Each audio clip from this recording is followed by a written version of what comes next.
La expresidenta argentina Cristina Fernández completó su primer día de prisión domiciliaria tras ser condenada a 6 años por corrupción. En Buenos Aires se realizó una masiva movilización de apoyo en la que su voz resonó desde los altavoces en la Plaza de Mayo con un llamado a defender la democracia y a organizarse para volver a recuperar el gobierno. La protesta reunió a sindicatos, organizaciones sociales y estudiantes en una convocatoria impulsada por el peronismo, el histórico movimiento político que lidera la exmandataria. ¿Es esta sentencia un paso hacia la justicia o un mecanismo para excluirla del juego político? ¿Qué impacto tendrá en el futuro del peronismo y la política nacional? Lo queremos analizar aquí en DB Actualidad en Análisis con el periodista Alejandro Rebocio desde Buenos Aires. Ahí te vemos en pantalla. Muchísimas gracias por acompañarnos. Alejandro, estuviste siguiendo la manifestación de ayer. ¿Cómo viviste el ambiente? ¿Cómo transcurrió la jornada? La jornada fue una jornada de largas horas, desde las 10 de la mañana empezaron a movilizarse y hasta las 6 de la tarde todavía estaban ahí. Comenzaron a movilizarse desde el departamento donde vive Cristina Kirchner, donde va a tener que vivir durante los próximos 6 años bajo arresto domiciliario en el barrio de Constitución, y de ahí caminaban por la avenida 9 de Julio hasta la Plaza de Mayo, y había una gran caravana de gente. Decenas, algunos hablan de cientos de miles de personas, un apoyo masivo de todo lo que es el peronismo en sus distintas vertientes, en sus distintas familias, porque el peronismo está dividido entre sí, no todos están encolumnados detrás de Cristina Kirchner, pero esta condena logró unirlos, y había muchas personas que venían con agrupaciones de distintas ramas del peronismo con sus banderas, y otros más espontáneamente. No se vio lo que a veces se criticaba de las movilizaciones peronistas, de gente arriada, llevada en buses desde la periferia de Buenos Aires al centro. Era más mucha militancia, digamos. Y Fernández fue condenada por corrupción en varias instancias y principalmente, tengo entendido, por jueces nombrados precisamente por su partido. Y me pregunto por qué la militancia no acata este fallo judicial. La militancia lo que sostiene, y bueno, y desde Cristina Kirchner, sus abogados, los dirigentes políticos del peronismo, lo que dicen es que, bueno, que hubo, si bien algunos miembros de los fiscales y jueces que lo juzgaron, sobre todo fiscales, fueron designados en la época de Cristina, del gobierno, de los 12 años que gobernaron Néstor y Cristina Kirchner, entre 2003 y 2015, otros jueces fueron nombrados en los tiempos del gobierno de Mauricio Macri, de 2015 a 2019, o tenían vínculo con Mauricio Macri, porque, por ejemplo, uno de ellos jugaba al tenis con Macri. Entonces dicen que estaba viciado, que ese poder judicial con intereses en contra del peronismo y en contra de su líder, de Cristina Kirchner. También sostienen que en el juicio no solamente era tendencioso, sino que había pocas pruebas.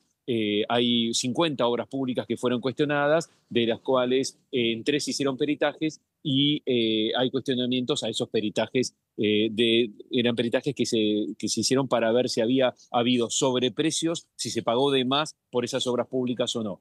Y bueno, entonces se cuestionan que esos peritajes estaban incorrectamente hechos. ¿Y en qué consistió exactamente la causa vialidad por la que fue condenada y cuál fue su rol en el esquema de corrupción en Argentina? La causa vialidad fue lo siguiente. El nombre de vialidad es porque la Dirección Nacional de Vialidad bueno, concesionaba obras públicas para mejorar las rutas, los caminos, las carreteras de Argentina. Concretamente, lo que se evaluó en esta causa es que esa Dirección Nacional de Vialidad, dentro del gobierno de Cristina Fernández de Kirchner, de 2007 a 2015, había concesionado muchas obras a un mismo empresario en la provincia de Santa Cruz, la provincia donde el bastión de los Kirchner. Ese empresario se llama Lázaro Báez. Lázaro Báez era un empleado de banco que de repente se convirtió en empresario y creció de manera muy acelerada como hombre de negocios, y que tenía su constructora y recibió infinidad de obras para hacer en la provincia de Santa Cruz. Lázaro Báez es también de Santa Cruz, al igual que los Kirchner, Santa Cruz en el sur de Argentina. Y lo que se juzgó concretamente es que se decía que la concesión de las obras públicas para reparar y para mantener las carreteras en la provincia de Santa Cruz estaban direccionadas a que esas licitaciones las gane Lázaro Báez, y que además, y lo que también se juzga es que se le pagó a Lázaro Báez, pero esas obras no se terminaron. Esas son las acusaciones que terminaron condenando a Cristina Kirchner por esta causa. También dentro de esa causa se dijo que cuando terminó el gobierno de Cristina Kirchner, en 2015, cuando perdió las elecciones el peronismo frente a la candidatura de Mauricio Macri, de centroderecha, en ese momento el gobierno de Cristina Kirchner se apuró para pagar toda la deuda que tenía con Lázaro Báez y no con las otras constructoras que hacen obras en el resto de Argentina. Y finalmente, ¿por qué se le permitió cumplir la pena sin prisión preventiva y bajo vigilancia domiciliaria? En Argentina la ley establece que si una persona tiene más de 70 años puede pedir el arresto domiciliario, salvo que medien situaciones excepcionales, por ejemplo, el riesgo de fuga o el peligro para las víctimas de un crimen. Entonces, o casos de delitos de lesa humanidad, como lo que son los criminales de la última dictadura militar de Argentina de los años 70, esos con más de 70 años aún siguen en prisión en muchos casos, cuando median enfermedades han conseguido algunos arrestos domiciliarios, pero en general cuando uno tiene más de 70 años puede pedir el arresto domiciliario. En este caso además además de la edad, también los jueces consideraron que debía ir al arresto domiciliario para preservar la seguridad de la expresidenta de Argentina, porque consideraban que en su casa se podía mantener su seguridad mejor que en una prisión. Recordemos que en el año 2022, cuando ella era vicepresidenta de Argentina, fue víctima de un intento de atentado de homicidio, que finalmente no se concretó, pero el homicidio, pero bueno, ese antecedente de intentos de matarla, bueno, llevaron a que los jueces consideraran que es mejor que estuviera en este domicilio custodiada en ese lugar. Y específicamente de esta causa vialidad de la que acabamos de hablar, ¿cuál es la situación de los demás condenados por esta causa? ¿Cumple alguno de los condenados prisión preventiva? Así es, ahora ya están con la prisión definitiva, ¿no? Porque, claro, este fallo que condenó a Cristina Kirchner llegó hasta el máximo tribunal de Argentina, la Corte Suprema de Justicia, y ya la condena es definitiva. Ya no se puede apelar en los tribunales argentinos, sí se puede ir a tribunales internacionales a los que recurrirá Cristina Kirchner. Pero los demás condenados de la causa sí tuvieron que volver a prisión. Por ejemplo, Lázaro Báez, que estaba en su casa, bueno, se tuvo que presentar en la justicia de donde él vive, en la provincia de Santa Cruz, y volver a prisión, donde ya había estado por otras causas. Y, por ejemplo, el secretario de Obras Públicas del gobierno de los Kirchner, José López, también, bueno, tomó un vuelo a Buenos Aires y se presentó ante la justicia y volvió a la prisión. Él también había ya estado en prisión en su momento, en un caso que fue que tuvo mucha repercusión mediática porque apareció revoleando bolsos con $9 millones para esconderlos en un convento de monjas hace unos años. Así que bueno, él es uno de los dos casos, pero hay otros también condenados que ahora sí tuvieron que ponerse a disposición y, como tiene menos de 70 años, ir a la cárcel directamente. Y debido a otra causa, Otesur Los Sauces, está embargado, tengo entendido, el departamento en Constitución, donde actualmente Cristina Fernández cumple su prisión domiciliaria. ¿Cómo lo ves tú? ¿Es viable que cumpla su pena los 6 años ahí en ese departamento? En la medida que, bueno, ese es un tema, ¿no? Porque hay que ver en qué medida avanza esa causa de Otesur Los Sauces. Recordamos que, bueno, al igual que Cristina Kirchner dice, yo no tuve que ver con las obras públicas directamente en la causa vialidad, era el secretario, eran otros funcionarios de menor rango que se encargaban de la causa. En el caso de Otesur Los Sauces, lo que se investiga es en qué medida se usaron los hoteles de los Kirchner para encubrir pagos de presuntos sobornos a cambio de obras públicas en el resto de Argentina. Si la causa Otesur Los Sauces avanza, bueno, es una de las causas, de las 3 causas por las que será juzgada Cristina Kirchner próximamente. Si la causa Otesur Los Sauces termina teniendo fallos definitivos en contra de ella y le terminan expropiando ese inmueble, bueno, ella va a tener que mudarse a otra vivienda. Puede ser que termine quedándose sin ninguna vivienda, pero bueno, también le pueden prestar alguna. De hecho, ahora, en este caso, hubo quienes se acercaron para ofrecerle alguna quinta, una casa con parque para pasar esa prisión domiciliaria en un espacio con aire libre, por lo menos, y no encerrado en un departamento como está ahora, ¿no? En su departamento. Pero sí, efectivamente, si se confirma el embargo y la expropiación de ese inmueble, tendrá que mudarse a otra vivienda, pero puede ser prestada por algún allegado, ¿no? Mm. ¿Y esas causas judiciales abiertas de las que estamos hablando podrían derivar en nuevas condenas o incluso en una condena penitenciaria para Cristina Fernández? O sea, ¿es probable que quizás termine en la cárcel? En la medida que se acumulen causas, puede estar más años en prisión domiciliaria, no necesariamente en la prisión.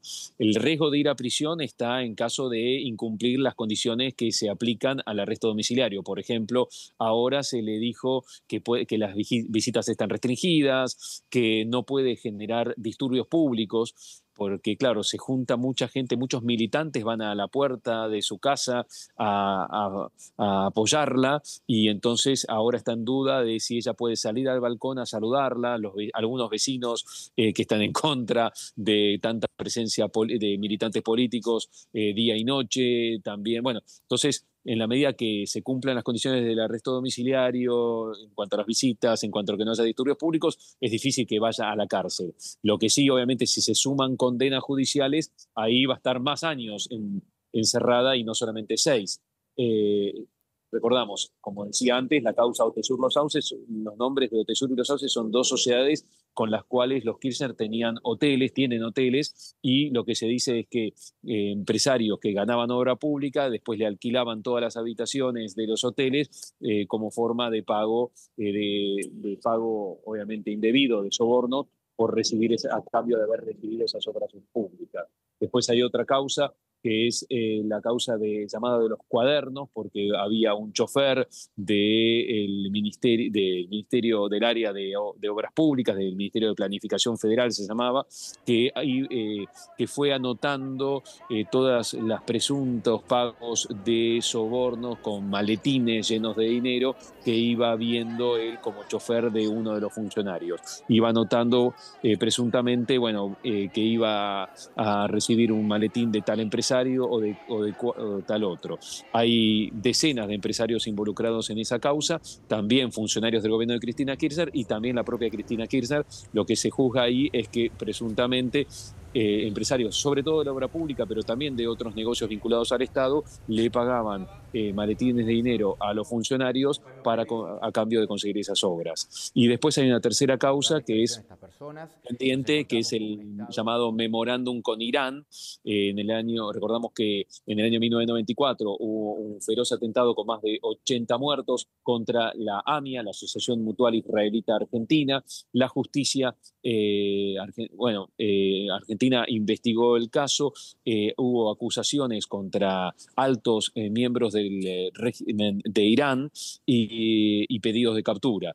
De hecho, los Kirchner tanto Néstor Kirchner en su presidencia como Cristina Kirchner reclamaron a Irán, bueno, que esas personas se presenten en la justicia argentina. No se presentaban, entonces se hizo un memorándum, se firmó un memorándum entre el gobierno argentino y el de Irán para intentar tomar esos testimonios de esas personas. Eso fue visto como algo ilegal por parte de la oposición, que lo denunció ante la justicia. Se avanzó contra ese memorándum entre Argentina e Irán cuando esas personas estaban acusadas de haber cometido el atentado a la AMIA. y bueno, y finalmente ese caso será juzgado por la justicia y ahí está también Cristina Kirchner acusada por ese pacto que hizo con Irán a pesar de las acusaciones que había contra sus altos funcionarios. Y Alejandro, tú que llevas años cubriendo la política argentina, ¿qué impacto crees que tienen estos juicios para el peronismo o para el kirchnerismo en Argentina? Si uno mira las encuestas, encuestas incluso hechas por encuestadores, que te diría afines más al peronismo que al actual gobierno de Javier Milei, podemos ver que así como la sociedad argentina está dividida políticamente entre, bueno, hoy en día el líder es Milei, el presidente, y el peronismo enfrente, y en el año 2023 aproximadamente el 55% de la gente votó a Milei y el 45% votó al candidato peronista. También a la hora de juzgar este caso, también hay un 55% de la población que considera que Cristina Kirchner es culpable y un 45% que considera que no es culpable. O sea, está muy agrietado. O sea, quienes apoyan a Cristina Kirchner defienden su inocencia y quienes están en contra de ella consideran que está bien juzgada. Entonces, hoy en día ese impacto de este fallo profundiza esa grieta política. Sin embargo, también hay quienes, quizás en una postura intermedia, consideran que si bien Cristina Kirchner debía ser condenada, bueno, hay cuestionamientos a si el proceso estuvo correctamente hecho, y eso es clave, porque si no hay suficientes pruebas para probar algo de lo que se presume no debería estar condenada, y por otro lado está la duda de por qué no se juzgan a otros. Por ejemplo, casos de corrupción que hubo en el gobierno de Mauricio Macri, o ahora, por ejemplo, en el caso del presidente Milei, que está acusado por una criptoestafa. Entonces la pregunta es, ¿la justicia solamente actúa contra Cristina Kirchner y contra los otros líderes políticos no? En su momento, que fue presidente argentino Carlos Menem, terminó muriendo sin haber recibido ninguna condena definitiva de la Corte Suprema de Justicia. La Corte Suprema de Justicia tenía su caso en estudio, pero nunca falló. Y así murió libre, murió siendo senador nacional. Entonces, la pregunta es si la justicia actúa contra unos y no contra otros, y por lo tanto no es justa. Y entonces ese debate también está en el medio. ¿Qué va a pasar con el peronismo y qué va a pasar con Milei? Creo que también depende de la situación, de cómo le vaya a Milei y la situación económica, me parece a mí. En el gobierno de Mauricio Macri, de 2015 y 2019, cuando la justicia avanzó en estas causas que ahora terminaron condenando a Cristina Kirchner, mientras que avanzaban esas causas y la situación económica mejoraba, bueno, Macri ganó una elección legislativa en 2017, pero después la situación económica empeoró y en 2019 Macri perdió la elección donde buscó ser reelecto, y Cristina Kirchner, que estaba en la mira judicial, fue elegida vicepresidenta de Argentina. Entonces, yo creo que esta condena divide las aguas, pero lo que terminará impactando en quién gobierna Argentina, bueno, este año hay elecciones legislativas y dentro de 2 años elecciones presidenciales, dependerá de la fortuna, de la suerte económica del gobierno de Milei. ¿Y dirías que el gobierno de Javier Milei juega algún rol en todo esto? A diferencia de lo que pasó en el gobierno de Macri, donde hubo serias acusaciones de que Macri influía sobre el Poder Judicial para tratar de condenar a Cristina Kirchner y a toda su cúpula de lo que fue su gobierno, y en este caso Milei parecería más distante de lo que es el Poder Judicial, sin tantos, ya históricamente, al ser un outsider él, no tenía tantos vínculos con el mundo político, empresario y del Poder Judicial como lo tenía Macri. Entonces ahí se ve que Macri tenía influencia en el Poder Judicial, pero Milei no. E incluso algunos creen, dentro de la fuerza libertarias de Milei, que era conveniente que Cristina Kirchner no fuera condenada. Ellos querían enfrentar a Cristina Kirchner en las urnas y vencerla en las urnas. También porque el argumento de la Libertad Avanza, el partido de Milei, era o nos votan a nosotros o vuelve Cristina, o vuelve Cristina Kirchner. Entonces ese era como eslogan de campaña. Ahora ella ya no va a poder ser candidata, está condenada no solo a arresto domiciliario, sino a inhabilitación a ejercer cargos públicos de por vida, salvo que consiga algún fallo en tribunales internacionales, eso ya no podrá ser candidata más. Entonces ya Milei pierde un argumento, es decir, unamos a todos en contra de Cristina Kirchner. Ahora se enfrenta a la posibilidad de que algunos que no son kirchneristas, que no son peronistas, no quieran aliarse con él y busquen una tercera vía, digamos, que se presente por un lado la Libertad Avanza y por otro lado el peronismo, hay que ver si va unido al peronismo, y otras opciones que sean que no sean peronistas, pero que tampoco sean de la derecha extrema que representa Milei. Eso puede ocurrir y por eso Milei parecería que no solo no tenía tanta influencia en el Poder Judicial, sino que incluso no estaba tan interesado en la condena. Aunque obviamente ahora, una vez condenada, por supuesto que dice que no la va a indultar, porque los presidentes en Argentina tienen el derecho a indultar a condenados. Obviamente él públicamente se enfrenta a Cristina Kirchner, pero quizá tácticamente le convenía tenerla como candidata, porque de hecho, ella quería ser candidata este año en las elecciones legislativas de la provincia de Buenos Aires. ¿Y crees que Cristina Fernández va a volver a poder presentarse como candidata en elecciones futuras o lo ves como algo improbable en Argentina? Necesita que la Corte Interamericana de Derechos Humanos revoque el fallo que salió de la Corte Suprema de Argentina para poder ser candidata. Hoy, en principio, hasta que no tenga un fallo de un tribunal internacional, no podría ser candidata. Dicen que la jurisprudencia del derecho internacional ha marcado que esas condenas de por vida, como la que se le acaba de aplicar a Cristina Kirchner para ser candidata a cualquier cosa, en general en la jurisprudencia internacional son rechazadas. O sea que es probable que la Corte Interamericana de Derechos Humanos diga, no, ella puede ser candidata. Pero claro, ese proceso puede durar mucho tiempo, muchos años. O sea que por el momento ella no va a ser candidata y también, también avanza en edad. O sea que en el corto plazo candidata no va a ser. Hay que ver si revierte el fallo en tribunales internacionales, podría llegar a ser candidata, pero en ese momento no sé cuántos años van a pasar en el medio. En el medio, obviamente, el peronismo en el corto plazo y mirando las elecciones legislativas de este año y las presidenciales de dentro de 2 años, va a tener que buscar otro candidato a presidente, a diputado, ya no va a poder ser ella, por lo menos, año 2025, año 2027. Entonces, bueno, el peronismo se ve en la necesidad de buscar otro candidato y hay diferencias. Hay gente que responde verticalmente al liderazgo de Cristina Kirchner, en cierta manera esta condena judicial centraliza el peronismo en la figura de Cristina Kirchner y obtura el surgimiento de nuevos líderes, porque esta domina la escena política argentina, por lo menos de la oposición.